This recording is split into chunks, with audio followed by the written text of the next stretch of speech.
மத்திய பட்ஜெட்டில் தனிநபர் வருமான வரி உச்சவரம்பு 10 லட்சம் ரூபாயாக உயர்த்தப்பட உள்ளதாக தகவல் வெளியாகியுள்ளது. பெரும் எதிர்பார்ப்புக்கு மத்தியில் நாடாளுமன்றத்தில் மத்திய பட்ஜெட் இன்று தாக்கல் செய்யப்படுகிறது. நிதியமைச்சர் நிர்மலா சீதாராமன் 8வது முறையாக பட்ஜெட்டை தாக்கல் செய்கிறார். இதில் தனிநபர் வருமான வரி உச்சவரம்பு 10 லட்சம் ரூபாயாக உயர்த்தப்பட உள்ளதாகவும் புதிய வரி பிரிவுகள் சேர்க்கப்பட வாய்ப்புள்ளதாகவும் கூறப்படுகிறது. இதேபோல் ஏடிசி பிரிவில் வருமான வரி சலுகை 2.5 லட்சம் ரூபாய் வரை உயர வாய்ப்புள்ளதாக சொல்லப்படுகிறது.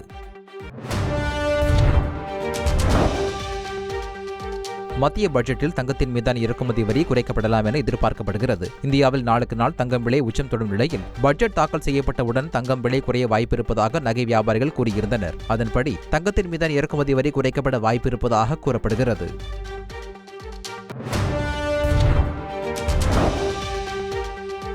நாடாளுமன்ற பட்ஜெட் கூட்டத்தொடர் தொடங்கியுள்ள நிலையில் மத்திய பட்ஜெட்டில் ஏழைகள் மற்றும் நடுத்தர வர்க்கத்தினருக்கு பல கவர்ச்சிகர அறிவிப்புகள் அறிவிக்கப்படலாம் என்று எதிர்பார்க்கப்படுகிறது. அன்னை லட்சுமி தேவியின் ஸ்லோகத்தை குறிப்பிட்டு செய்தியாளர்களிடம் பிரதமர் மோடி பேசினார். ஏழைகள் மற்றும் நடுத்தர வர்க்கத்தினருக்கு அன்னை லட்சுமி தேவியின் அருள் கிடைக்க பிரார்த்திப்பதாகவும் பிரதமர் மோடி கூறிய நிலையில் ஏழைகள் நடுத்தர வர்க்கத்தினருக்கான அறிவிப்புகளைத்தான் பிரதமர் மோடி சூசகமாக தெரிவித்ததாக கருதப்படுகிறது.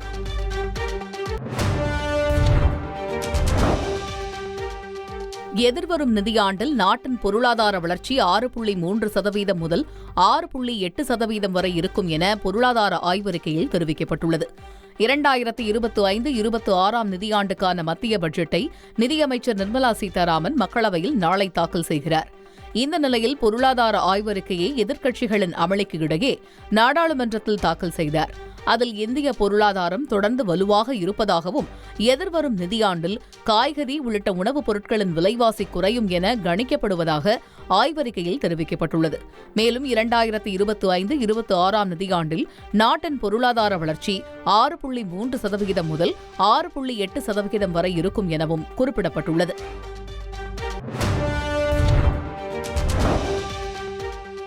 எதிர்வரும் நிதியாண்டின் 4ஆம் காலாண்டில் காய்கறி உள்ளிட்ட உணவுப் பொருட்களின் விலைவாசி குறைய வாய்ப்புள்ளதாக பொருளாதார ஆய்வறிக்கையில் தெரிவிக்கப்பட்டுள்ளது.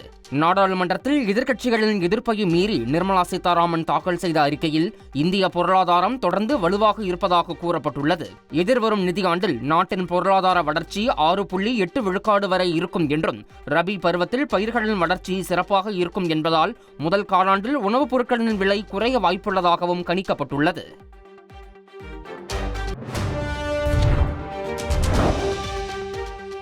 ராசிபுரம் அருகே கல்லூரி மாணவி கடத்தப்பட்ட சம்பவம் அதிர்ச்சியை ஏற்படுத்தியுள்ளது. நாமக்கல் மாவட்டம் ராசிபுரம் அருகே கல்லூரி பேருந்தில் இருந்து இறங்கி வீட்டிற்கு நடந்து சென்ற 2 மாணவிகளை வழி மறித்த மர்ம நபர்கள் அவர்களை கடத்திச் சென்றதாக கூறப்படுகிறது. அதில் ஒரு மாணவியை நடுவழியில் இறக்கிவிட்டு மற்றொரு மாணவியை மட்டும் கடத்திச் சென்றுள்ளனர். இதுகுறித்து போலீசார் விசாரணை நடத்தி வரும் நிலையில் மாணவியை மீட்டுத் தரக் கோரி அவரது உறவினர்கள் சாலை மறியலில் ஈடுபட்டனர். இதனால் ராசிபுரம் சேந்தமங்கலம் சாலையில் போக்குவரத்து பாதிக்கப்பட்டது.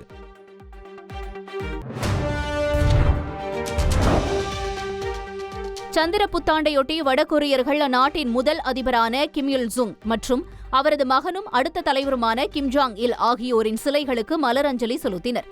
பொதுமக்கள் மற்றும் ராணுவ வீரர்கள் பிரம்மாண்ட சிலைகளின் காலடியில் மலர்களை வைத்து வணங்கினர்.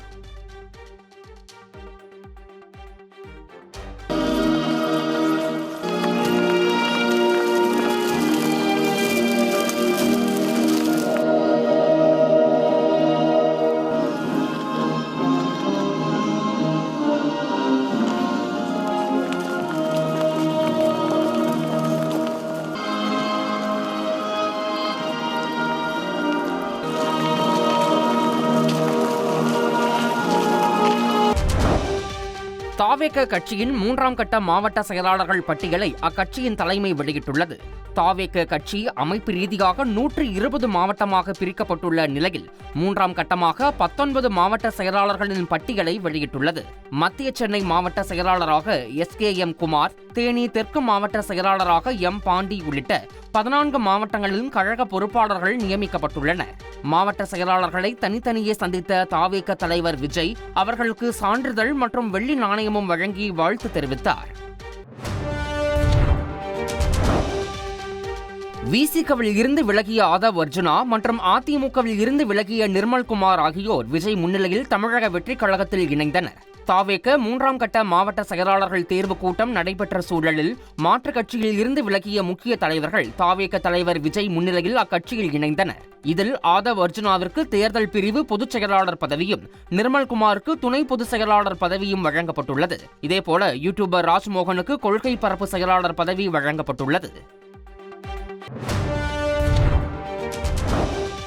2026 இலக்கை அடைய என்ன செய்ய வேண்டுமோ அதையே தான் செய்து வருவதாக தாவேக தலைவர் விஜய் தெரிவித்துள்ளார்.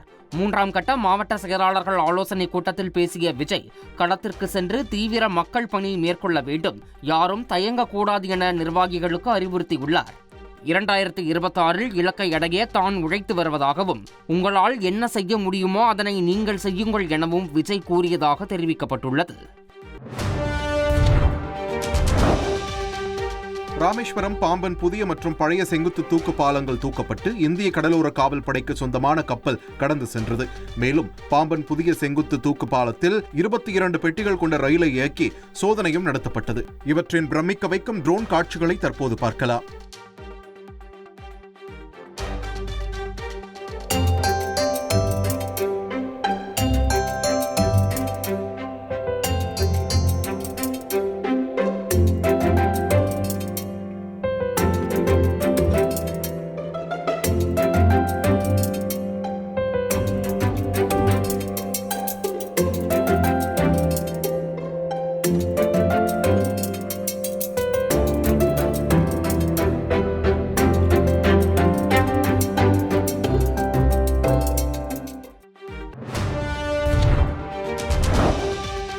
சேலத்தில் கந்துவட்டி வசூல் செய்ய அடாவடியாக அடியாட்களுடன் வந்த அதிமுக பிரமுகரால் பரபரப்பு ஏற்பட்டது.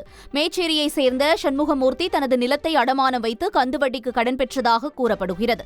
ஆனால் அவர் வட்டியை சரியாக செலுத்தாத நிலையில் அவரது நிலத்தை எழுதித்தர மிரட்டியுள்ளனர்.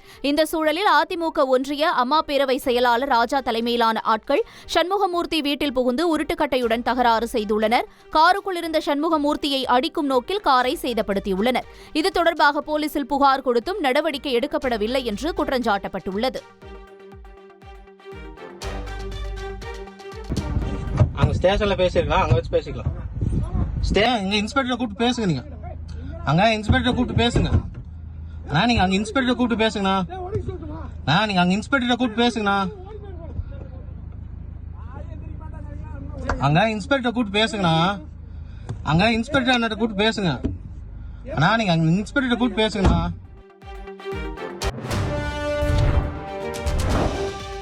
சேலம் அருகே ஃபைனான்ஸ் ஊழியர்கள் மீது தாக்குதல் நடத்தப்பட்ட விவகாரத்தில் அதிமுக பிரமுகர் உட்பட 3 பேர் தலைமறைவாகி உள்ளனர். மேச்சேரி அருகே மூர்த்திப்பட்டியைச் சேர்ந்த சண்முகமூர்த்தி என்பவர் கோவையில் உள்ள ஃபைனான்ஸ் நிறுவனத்தில் 3 ஏக்கர் 38 சென்ட் நிலத்தை அடகு வைத்து 85 லட்சம் ரூபாய் கடன் வாங்கியுள்ளார். வட்டியுடன் சேர்த்து 1,60 லட்சம் ரூபாயை சண்முகமூர்த்தியால் செலுத்த முடியாததால் பணத்தை தான் தருவதாகவும் நிலத்தை தன்னிடம் தரக்கோரி அதிமுக பிரமுகர் ராஜா தலையிட்டுள்ளார்.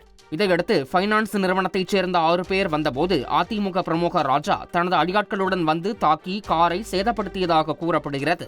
இந்த சம்பவம் தொடர்பாக இருதரப்பில் உள்ள 8 பேர் மீது வழக்கு பதிவு செய்த போலீசார் தலைமறைவாக உள்ள அதிமுக நிர்வாகி ராஜா உள்ளிட்டோரை தேடி வருகின்றனர்.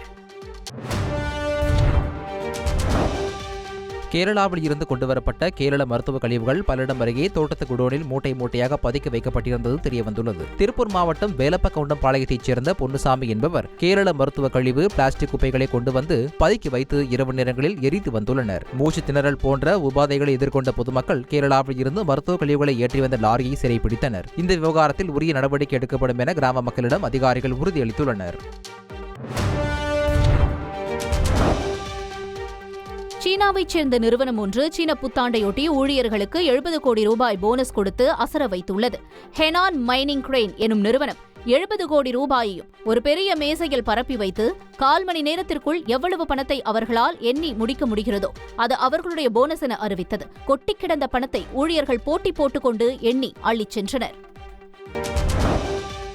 குடியரசுத் தலைவரின் உரை குறித்து காங்கிரஸ் கட்சியின் மூத்த தலைவர் சோனியா காந்தி கூறிய கருத்துக்கு பாஜகவினர் கடும் கண்டனம் தெரிவித்துள்ளனர். குடியரசுத் தலைவர் திரௌபதி முர்மு நாடாளுமன்ற கூட்டுக்குழுவில் உரையாற்றியது தொடர்பாக சோனியா காந்தியிடம் செய்தியாளர்கள் கேள்வி எழுப்பினர்.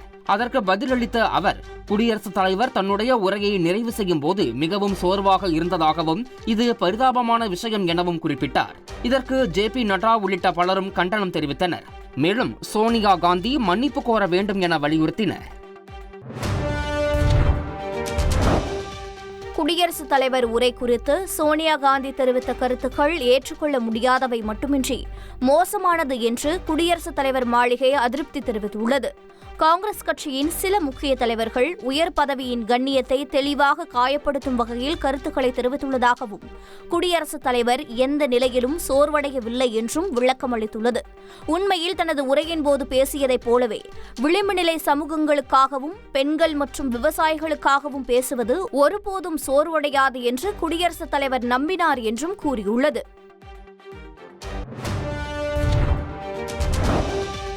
குடியரசுத் தலைவர் குறித்த சோனியாவின் கருத்து திரித்து கூறப்படுவதாக அவரது மகளும் காங்கிரஸ் MPயுமான பிரியங்கா காந்தி வேதனை தெரிவித்துள்ளார். சோனியா காந்தியின் கருத்து குறித்து செய்தியாளர்கள் கேள்வி எழுப்பியதற்கு பதிலளித்த அவர், குடியரசுத் தலைவர் மீது தனது தாய்க்கு அதிகபட்ச மரியாதை இருப்பதாக தெரிவித்தார். குடியரசுத் தலைவர் இவ்வளவு நீளமான பேச்சை படித்து களைத்து போயிருப்பார், பாவம் என்று எளிமையாக சொல்லியிருப்பதாக விளக்கமளித்தார். மேலும் நாட்டை பாழ்படுத்தியதற்கு பாஜக தான் முதலில் மன்னிப்பு கேட்க வேண்டும் என்றும் பிரியங்கா காந்தி தெரிவித்துள்ளார். குடியரசுத் தலைவரை அவமதித்து காங்கிரஸ் தனது ராஜ குடும்ப ஆணவத்தை காட்டியிருப்பதாக பிரதமர் மோடி தனது கண்டனங்களை பதிவு செய்துள்ளார். பட்ஜெட் கூட்டத்தொடர் முடிவில் குடியரசுத் தலைவர் திரௌபதி முர்மு சோர்வாக இருந்ததாக காங்கிரஸ் கட்சி தலைவர் சோனியா காந்தி குறிப்பிட்டிருந்தார். இதற்கு பாஜகவினர் கடும் எதிர்ப்பினை தெரிவித்தனர். இந்நிலையில் டெல்லி துவாரகா பகுதியில் நடைபெற்ற பிரச்சார பொதுக்கூட்டத்தில் பேசிய பிரதமர் மோடி குடியரசுத் தலைவரை அவமதித்து காங்கிரஸ் தனது ராஜ குடும்ப ஆணவத்தை காட்டியிருப்பதாக தெரிவித்துள்ளார். மேலும் ஆம் ஆத்மியை விரட்டி இரட்டை இன்ஜின் அரசாங்கத்தை அமைக்க தனக்கு வாய்ப்பளிக்க வேண்டும் என டெல்லி மக்களிடம் அவர் கோரிக்கை வைத்துள்ளார். வருகிற ஏப்ரல் 28ஆம் தேதிக்கு முன் அனைத்து அரசியல் கட்சி கொடிக்கம்பங்களும் அகற்றப்பட்டு உள்ளனவா என்பதை தலைமை செயலாளர் நீதிமன்றத்தில் உறுதிப்படுத்த வேண்டும் என மெட்ராஸ் உயர்நீதிமன்ற மதுரை அமர்வு உத்தரவிட்டுள்ளது. கட்சி கொடிக்கம்பம் அமைப்பது தொடர்பாக அனுமதி வழங்க கோரி தொடரப்பட்ட வழக்குகள் நீதிபதி இளந்திரையன் முன்பு விசாரணைக்கு வந்தன. அப்போது தமிழகத்தில் தேசிய நெடுஞ்சாலை, மாநில நெடுஞ்சாலை மற்றும் உள்ளாட்சித்துறைக்கு சொந்தமான இடங்களில் அமைக்கப்பட்டுள்ள அனைத்து அரசியல் கட்சிகள் மற்றும் இயக்கங்கள் மட்டுமின்றி மத ரீதியான அனைத்து கொடிக்கம்பங்களையும் 12 வாரங்களுக்குள் அகற்ற வேண்டும் என அவர் உத்தரவிட்டிருந்தது குறிப்பிடத்தக்கது. தமிழகத்தில் 9 மாவட்ட ஆட்சியர்கள் உட்பட 36 IAS அதிகாரிகள் இடமாற்றம் செய்யப்பட்டுள்ளனர். அதன்படி விழுப்புரம் ஆட்சியராக இருந்த பழனி இந்து சமய அறநிலையத்துறை கூடுதல் ஆணையராகவும், கிருஷ்ணகிரி ஆட்சியராக இருந்த சரையு பொதுத்துறை இணைச் செயலாளராகவும், திருவள்ளூர் ஆட்சியராக இருந்த பிரபுசங்கர் சென்னை பெருநகர போக்குவரத்து கழக மேலாண் இயக்குநராகவும், திருவண்ணாமலை ஆட்சியராக இருந்த பாஸ்கர பாண்டியன் தமிழ்நாடு சாலை பணிகள் திட்டத்தின் திட்ட இயக்குநராகவும் மாற்றப்பட்டுள்ளனர். இதேபோல் தமிழகம் முழுவதும் 36 IAS அதிகாரிகள் இடமாற்றம் செய்யப்பட்டுள்ளனர். தமிழக வெற்றிக் கழகத்தில் இணைந்த ஆதவ் அர்ஜுனா கிண்டியில் உள்ள அம்பேத்கர் திடலில் VCK தலைவர் திருமாவளவனை சந்தித்து வாழ்த்து பெற்றார். அப்போது ஆதவ் அர்ஜுனாவிற்கு திருமாவளவன் சால்வை அணிவித்து வாழ்த்தினார். VCKவில் இருந்து விலகியிருந்த ஆதவ் அர்ஜுனா விஜயை சந்தித்து தாவேகவில் இணைந்ததும் தேர்தல் பிரச்சார பொதுச் செயலாளர் பதவி வழங்கப்பட்டது. அதன் பின்னர் முதல் தலைவராக திருமாவளவனை சந்தித்து வாழ்த்து பெற்றுள்ளது குறிப்பிடத்தக்கது.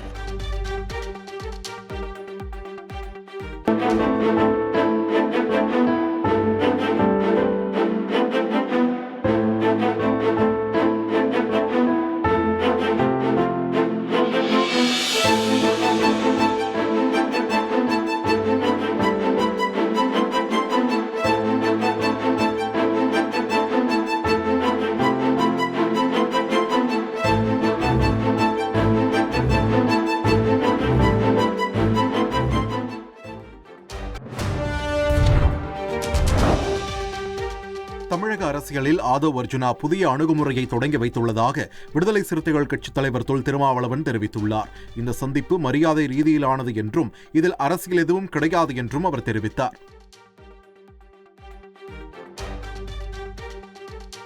தமிழக அரசியலில் ஒரு புதிய அணுகுமுறையை தொடங்கி வைத்திருக்கிறார். பொதுவாக ஒரு கட்சியிலிருந்து விலகினாலோ அல்லது விலக்கி வைத்தாலோ அதை பகையாக கருதுகிற ஒரு பாரம்பரியம்தான் அரசியல் களத்தில் நீண்ட காலமாக இருந்து வருகிறது.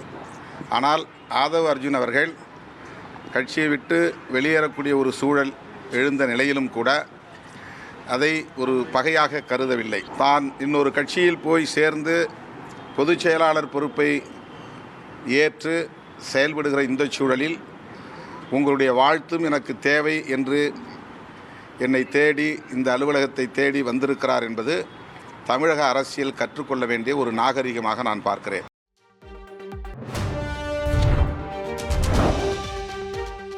விஜயும் திருமாவளவனும் ஒரே கொள்கை உடையவர்கள் என்று தாவேக தேர்தல் பிரச்சார குழு பொதுச் செயலாளர் ஆதவ் அர்ஜுனா தெரிவித்துள்ளார்.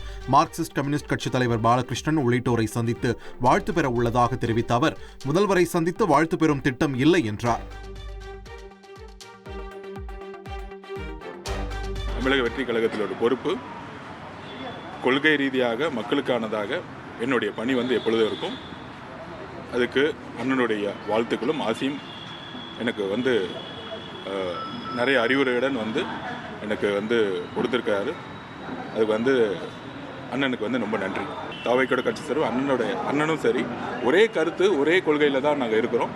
அதனால் எதிர் துருவம் இல்லை, ஒரே துருவத்தில் கொள்கை அடிப்படையில் பயணம் எப்பொழுதுமே ஒரு இடத்துல ஒற்றுமை பெறக்கூடிய வாய்ப்புகள் இருக்கிறதா வரக்கூடிய காலம்? இப்பயும் கொள்கை அடிப்படையில் இப்பயும் ஒற்றுமையாக தான் இருக்கும்.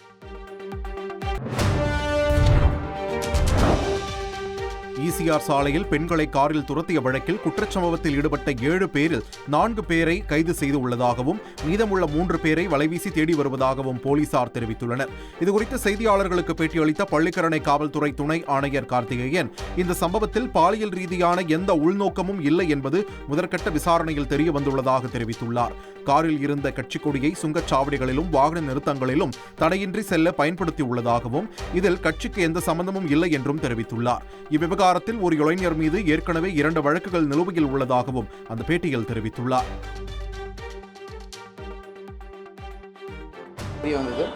அந்த 7 பேரில் இப்போ 4 பேர் கைது செய்யப்பட்டிருக்காங்க. இன்னொரு 3 பேர் கைது செய்யப்பட வேண்டியது இருக்குது. அந்த சம்பவத்தில் ஈடுபட்ட 2 வாகனங்கள் அது 2மே இப்போ பறிமுதல் செய்யப்பட்டிருக்கு.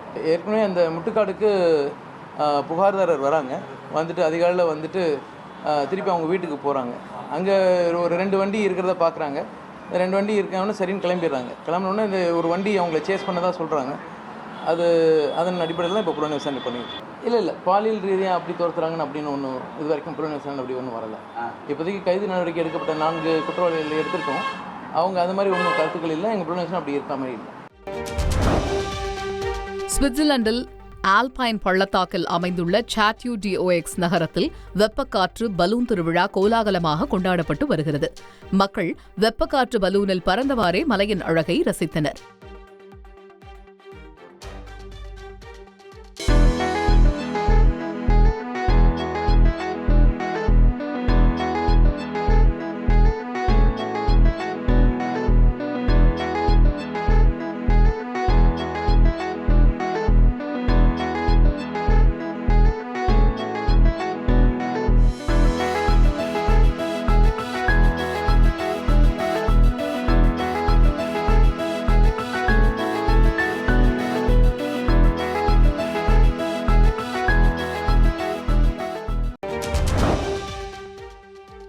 பிரதமர் நரேந்திர மோடி மற்றும் அமெரிக்க அதிபர் டொனால்டு ட்ரம்ப் சமீபத்தில் தொலைபேசியில் உரையாடிய நிலையில் மோடியின் அமெரிக்க பயணத்திட்டம் குறித்து வெளியுறவுத்துறை செய்தி தொடர்பாளர் ரந்தீர் ஜெய்ஸ்வால் செய்தியாளரிடம் பேசினார். அப்போது இந்தியா மற்றும் அமெரிக்கா இடையேயான கூட்டாண்மையை மேலும் ஆழப்படுத்தும் விதமாக பிரதமர் மோடியின் அமெரிக்க பயணம் இருக்கும் என்றும் அவர் பயணம் மேற்கொள்ள உள்ள தேதிகள் உரிய நேரத்தில் அறிவிக்கப்படும் என்றும் தெரிவித்தார்.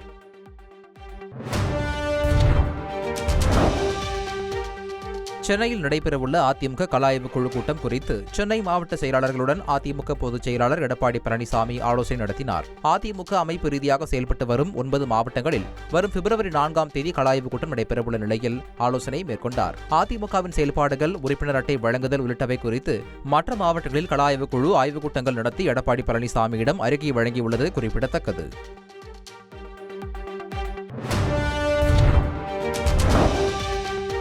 வெடிகுண்டு வைத்திருப்பதாக பேசிய நாம் தமிழர் கட்சியின் ஒருங்கிணைப்பாளர் சீமான் மீது 3 பிரிவுகளின் கீழ் வழக்கு பதியப்பட்டுள்ளது. ஈரோடு கிழக்கு தொகுதி இடைத்தேர்தலில் திமுக மற்றும் நாம் தமிழர் கட்சியினர் விறுவிறுப்பாக வாக்கு சேகரித்து வருகின்றனர். இந்த நிலையில் நெரிக்கல்மேட்டில் நடந்த பிரச்சார கூட்டம் ஒன்றில் நாம் தமிழர் கட்சியின் ஒருங்கிணைப்பாளர் சீமான் கலந்து கொண்டு பேசினார். தான் வெடிகுண்டு வைத்திருப்பதாகவும் வீசினால் புல்கூட முளைக்காது என்றும் அந்த கூட்டத்தில் அவர் குறிப்பிட்டுள்ளார். அவரது பேச்சு கலவரத்தை தூண்டும் வகையில் இருந்ததன் காரணமாக ரத்தினசாமி என்பவர் அளித்த புகாரின் பேரில் கருங்கல்பாளையம் காவல் நிலையத்தில் 3 பிரிவுகளின் கீழ் சீமான் மீது வழக்கு பதியப்பட்டுள்ளது. நாம் தமிழர் கட்சியின் அங்கீகாரத்தை திரும்ப பெற வேண்டும் என இந்திய தேர்தல் ஆணையத்தில் அதிமுக ஒருங்கிணைப்பு குழுவைச் சேர்ந்த புகழேந்தி மனு தாக்கல் செய்துள்ளார்.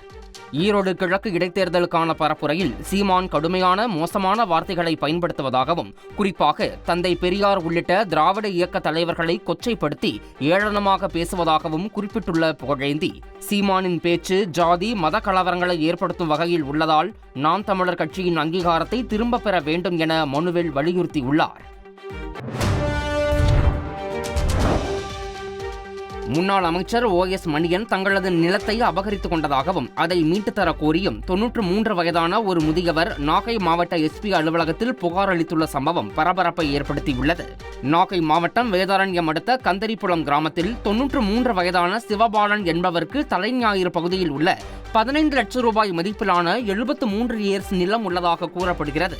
கடந்த 2020ஆம் ஆண்டு முதல் இந்நிலத்தை முன்னாள் அமைச்சர் OS மணியன் அபகரித்து அதில் இறால் பண்ணை அமைத்துள்ளதாகவும், அதனை மீட்டு தர கோரியும் சிவபாலன் உரிய ஆவணங்களுடன் நாகை மாவட்ட SP அலுவலகத்தில் புகார் அளித்தார்.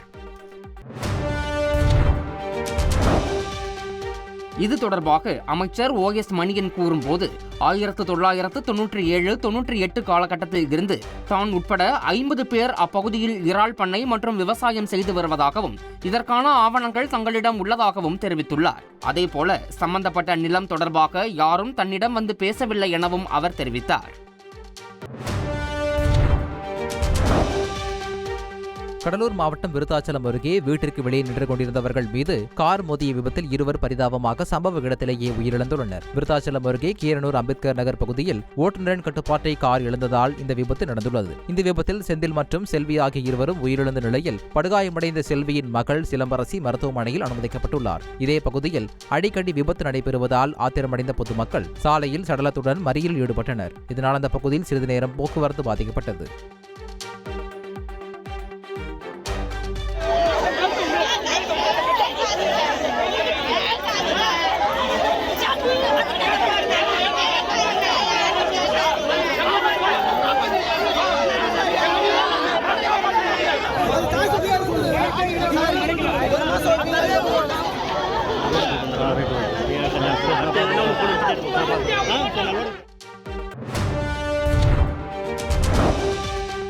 நெல்லையில் நடைபெறும் பொருணை புத்தக திருவிழாவை ஒட்டி நாங்குநேரியில் நாட்டுப்புற கலை நிகழ்ச்சி களை கட்டியது. புத்தக திருவிழா குறித்து விழிப்புணர்வு ஏற்படுத்தும் விதமாக நெல்லை மாவட்டத்தின் பல்வேறு பகுதிகளில் நிகழ்ச்சிகள் நடத்தப்பட்டு வருகின்றன. அதன் ஒரு பகுதியாக நாங்குநேரியில் கரகாட்டம், ஒயிலாட்டம் என பல்வேறு கலை நிகழ்ச்சிகள் நடைபெற்றன. இதனை நாங்குநேரி மற்றும் சுற்றுவட்டார பகுதியைச் சேர்ந்த ஏராளமான பொதுமக்கள் கண்டுகளித்தனர்.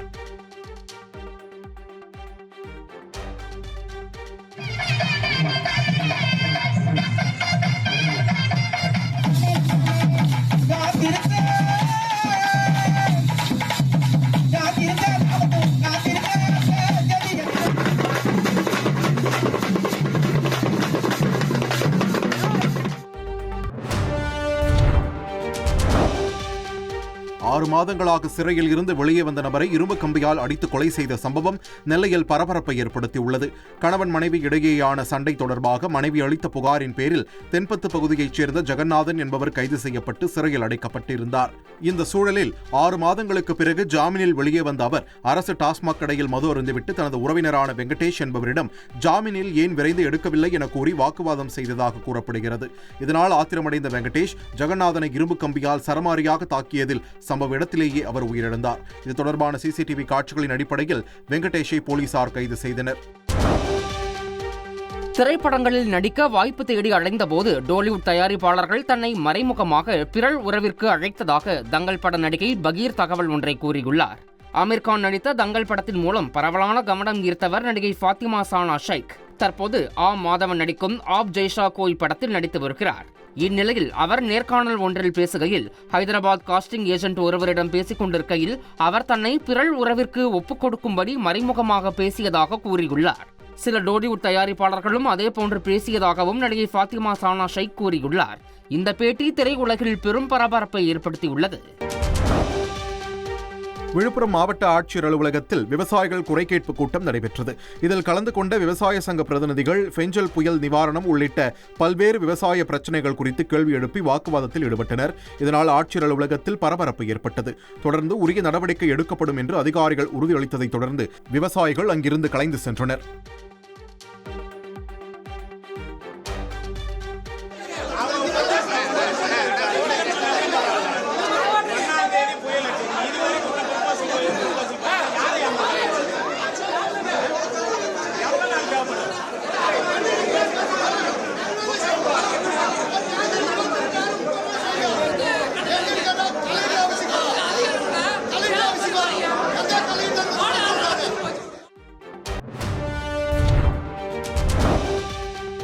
மறுமதிப்பீடு பணிகள் நிறைவு பெற்றதால் விவசாயிகளுக்கு விரைவில் பெஞ்சல் புயல் நிவாரணம் வழங்கப்படும் என வேளாண்மைத்துறை அமைச்சர் MRK பன்னீர்செல்வம் தெரிவித்துள்ளார். கடலூர் மாவட்டம் வடலூரில் பல்வேறு திட்டங்களை தொடங்கி வைத்து பேசிய அவர் 22 மாவட்டங்களில் பாதிப்புகள் மதிப்பீடு செய்யப்பட்ட நிலையில் எந்தெந்த பகுதிகளில் அதிக பாதிப்புகள் ஏற்பட்டுள்ளது என மறுமதிப்பீடு செய்யப்பட்டுள்ளதாக சுட்டிக்காட்டினார். காப்பீடு நிறுவனத்துடன் பேச்சுவார்த்தை முடிந்த பிறகு காப்பீடு வழங்கப்படும் எனவும் அமைச்சர் குறிப்பிட்டார்.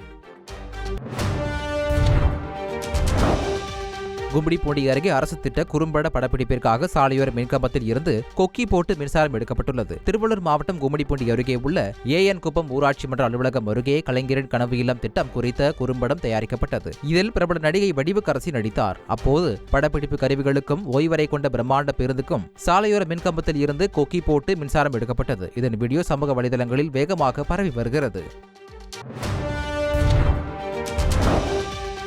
நீதிமன்ற உத்தரவுப்படி வெள்ளியங்கிரி மலையேற்றத்திற்கு மாவட்ட நிர்வாகம் அனுமதி அளித்துள்ளது. மலையேற்றத்திற்கு செல்லும் பக்தர்கள் தனியாக செல்லாமல் குழுவாக செல்லவும் வழிகாட்டு நெறிமுறைகளை பின்பற்றவும் மாவட்ட நிர்வாகம் அறிவுறுத்தியுள்ளது. குறிப்பாக மலையேற்றத்திற்கு முன்பு கோயில் வளாகத்தில் அமைக்கப்பட்டுள்ள மருத்துவ குழுவின் பரிசோதனைக்கு பிறகே பக்தர்கள் மலையேற அனுமதிக்கப்படுவார்கள் என்று தெரிவிக்கப்பட்டுள்ளது. யமுனையில் அமோனியா நச்சு கலக்கப்படுவதாக பேசியது குறித்து தலைமை தேர்தல் ஆணையர் ராஜீவ்குமாருக்கு டெல்லி முன்னாள் முதல்வர் அரவிந்த் கெஜ்ரிவால் விளக்கம் அளித்துள்ளார். அவர் எழுதியுள்ள கடிதத்தில் யமுனை நீர் விவகாரத்தில் டெல்லி மக்களின் உடல்நலம் மற்றும் பாதுகாப்பு மட்டுமே தனது ஒரே கவலை என குறிப்பிட்டுள்ளார். பாஜகவின் வழிகாட்டுதலின் கீழ் தேர்தல் ஆணையர் எடுக்க விரும்பும் சட்டவிரோத தண்டனை எதுவாக இருந்தாலும் அதை இருகரம் நீட்டி வரவேற்பதாக கெஜ்ரிவால் பதிலளித்துள்ளார். உயர் தொழில்நுட்பம் மற்றும் நடுத்தர தொழில்நுட்ப தொழில்களில் சீனாவின் ஆதிக்கம் குறித்து தலைமை பொருளாதார ஆலோசகர் ஆனந்த நாகேஸ்வரன் எச்சரித்துள்ளார். 2024-25 நிதியாண்டிற்கான பொருளாதார ஆய்வறிக்கையை நிதியமைச்சர் நிர்மலா சீதாராமன் நாடாளுமன்றத்தில் தாக்கல் செய்த நிலையில் இது தொடர்பாக செய்தியாளர்களை அவர் சந்தித்தார். அப்போது உட்கட்டமைப்பை பொறுத்தவரை இந்தியா சிறப்பாக செயல்படுவதாக அவர் தெரிவித்தார். GDP வளர்ச்சியின் அடிப்படையில் விவசாயம் நமது எதிர்கால துறை என்றும் அவர் கூறினார்.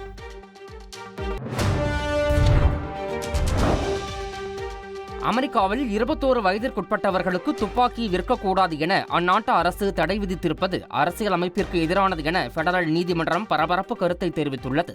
18 வயது முதல் 20 வயதிற்குட்பட்டவர்களுக்கு துப்பாக்கி வைத்துக் கொள்வதற்கான அனைத்து உரிமையும் இருப்பதாக கூறிய நீதிமன்றம் 2வது சட்ட திருத்தத்தை சுட்டிக்காட்டியுள்ளது.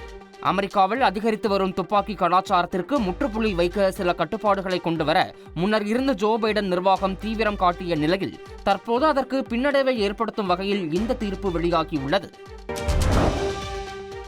தமிழ் திரைப்பட தயாரிப்பாளர் சங்கத்துடன் ஏற்படுத்திக் கொண்ட புரிந்துணர்வு ஒப்பந்தத்தை பெப்சி ரத்து செய்துள்ளது. ஏற்கனவே 2 அமைப்புகளுக்கும் கருத்து மோதல் இருந்து வரும் சூழலில் பெப்சி இந்த முடிவை எடுத்துள்ளது. தங்களது உறுப்பினர்களை வைத்து வேலை செய்ய விரும்பும் தயாரிப்பாளர்களுக்கு ஒத்துழைப்பு வழங்குவோம் என தெரிவித்துள்ள பெப்சி அமைப்பு விரைவில் தமிழ்நாடு திரைப்பட தொழிலாளர்கள் சம்மேளனம் என்ற அமைப்பை உருவாக்க உள்ளதாக குறிப்பிட்டுள்ளது. அதில் சேர விரும்புவோர் விரைவில் தங்களை அணுகும் வகையில் ஏற்பாடு செய்யப்படும் என தெரிவித்துள்ளது.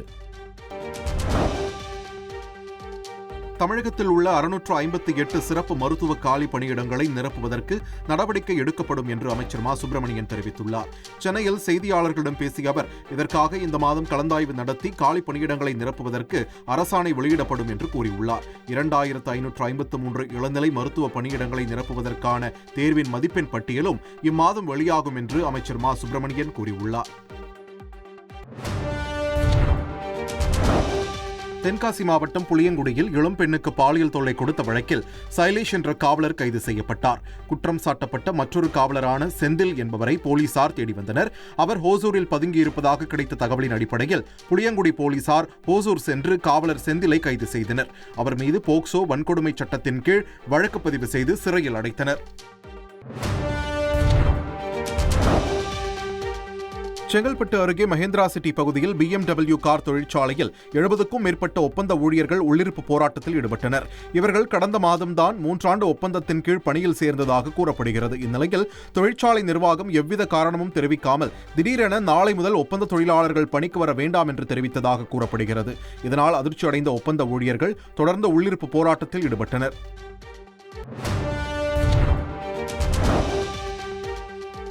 மயிலாடுதுறை மாவட்டம் சீர்காழி அருகே 4 வயது மகன் கண்முன்னே குளத்தில் மூழ்கி தாய் உயிரிழந்த சம்பவம் சோகத்தை ஏற்படுத்தியுள்ளது. பச்சப்பெருமாநல்லூர் ஊராட்சி மத்தளமடையான் பகுதியைச் சேர்ந்த சுதா கணவனால் கைவிடப்பட்ட நிலையில் பெற்றோரும் இல்லாமல் தனியாக 4 வயது மகனுடன் வசித்து வந்தார். இந்நிலையில் மகனுடன் அருகில் உள்ள குளத்தில் குளிக்க சென்றபோது நீரில் மூழ்கியுள்ளார். அவரது மகன் அழுக்குரல் கேட்டு ஓடி வந்த கிராம மக்கள் தீயணைப்புத்துறைக்கு தகவல் தெரிவித்துள்ளனர். சம்பவ இடத்திற்கு வந்த தீயணைப்புத்துறையினர் நீண்ட நேரம் போராடி சுதாவின் உடலை மீட்டனர்.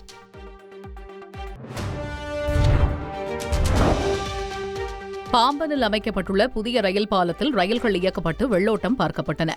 ராமேஸ்வரத்தை அடுத்த பாம்பனில் புதிய ரயில் பாலத்தின் கட்டுமானங்கள் கடந்த 2 ஆண்டுகளுக்கும் மேலாக நடைபெற்று வந்த நிலையில் தற்பொழுது அதன் பணிகள் நிறைவடைந்துள்ளது. இந்த நிலையில் புதிய ரயில் பாலத்தில் ரயில்களை இயக்கி அதிகாரிகள் வெள்ளோட்டம் பார்த்தனர். மேலும் பழைய ரயில் தூக்கு பாலங்களை திறந்து அதன் வழியாக இந்திய கடலோர காவல்படைக்கு சொந்தமான கப்பலை இயக்கி சோதனை நடத்தினர்.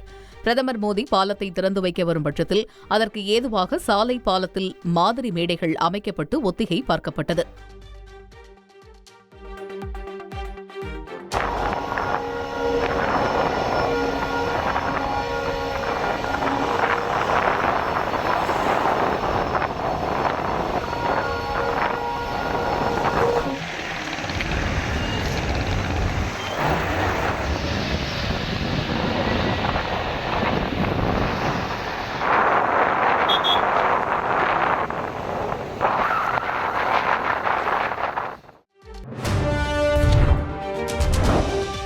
ஈரோட்டில் அரசு வேலை வாங்கி தருவதாக கூறி 7 பேரிடம் 19 லட்சம் ரூபாய் மோசடி செய்த வழக்கில் டுட்டோரியல் கல்லூரி உரிமையாளர் கைது செய்யப்பட்டுள்ளார். இந்த வழக்கில் ராஜபாளையத்தைச் சேர்ந்த வர்கீஸ் ஏற்கனவே கைது செய்யப்பட்டார். அரசு வேலை வாங்கி தருவதாக பணம் வாங்கிவிட்டு அதிகாரிகள் போல் காரில் மிடுக்காக சென்று சான்றிதழ்களை சரிபார்த்து ஓரிரு நாளில் பணி நியமன ஆணை வரும் என கூறி ஏமாற்றுவதை வாடிக்கையாக கொண்டிருந்துள்ளனர். இந்நிலையில் இதற்கு உடந்தையாக இருந்த வர்கீஸின் சகோதரர் பரதராஜனை போலீசார் கைது செய்து சிறையில் அடைத்தனர்.